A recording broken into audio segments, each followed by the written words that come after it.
បាទសួស្តីបងប្អូនទាំងអស់គ្នាបាទថ្ងៃនេះយើងជួយសង្គ្រោះសត្វចាបបាទចាបនោះវាចូលក្នុងរន្ធសសរដែកមួយនេះមិនដឹងថាវាទុំយ៉ាងម៉េចបានធ្លាក់មកដល់ក្រោមនេះបើលឺ snow វាស្ទុះអញ្ចឹងយើងមានតែប្រើវិធីប្រើគឺយើងប្រើស្បាយមងហើយដាក់ជាមួយនឹងដុំថ្មអញ្ចឹងមកហើយយើងចងវាដើម្បីយើងទម្លាក់ទៅមិនឲ្យចូលដល់ក្រោមព្រោះចាបនៅខាងក្រោមដើម្បីឲ្យជាប់មកធនាចាបវាប៉ះនឹងមងនោះហើយវាបានទៅធាក់ជើងបាទវាចូលចឹកមាត់វាទៅគឺវាជាប់នឹងចំពុះជាប់ជើងវាមកហើយយើងអាចទាញបានឥឡូវខ្ញុំឡើងសិនឡើងដើម្បីដាក់ដុំថ្មដែលចងដោយស្បៃមងនេះចូលទៅក្នុងហ្នឹង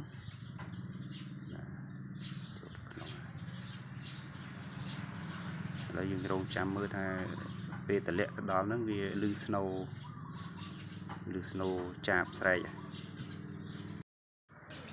ឥឡូវលឺចាបស្រែកហើយបាទចាបស្រែកអញ្ចឹងយើងចាំមើលយើងទាញស្រាវឡើងមើលទៅជាប់នៅចាំត្រួតពិនិត្យមើលទាំងអស់គ្នាបងប្អូនមិនដឹងថាវាជាប់មកហើយនៅព្រោះយើងមិនអត់ឃើញលាក់ចូលទៅអញ្ចឹង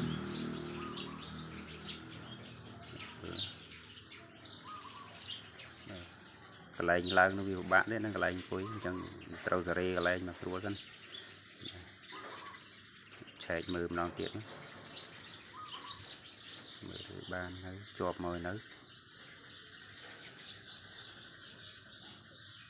អូមើលមួយមើល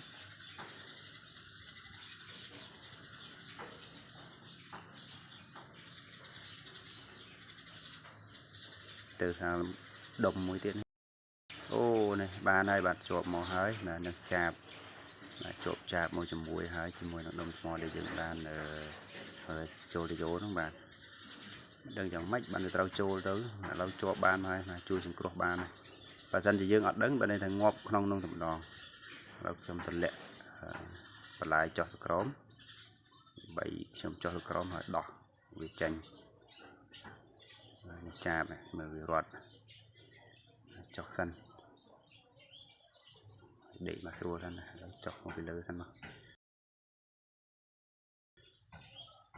នេះឥឡូវខ្ញុំចាប់ដោះវាដើម្បីប្រឡែងវាសណ្ដោះចាបដែរយើងនឹងជាប់ប្រហែលម៉ោងទេយើងចាប់ដើមបោះឡើងលើដើម្បីវាហោះទៅចុះបាទនោះវាហោះទៅហើយបាទ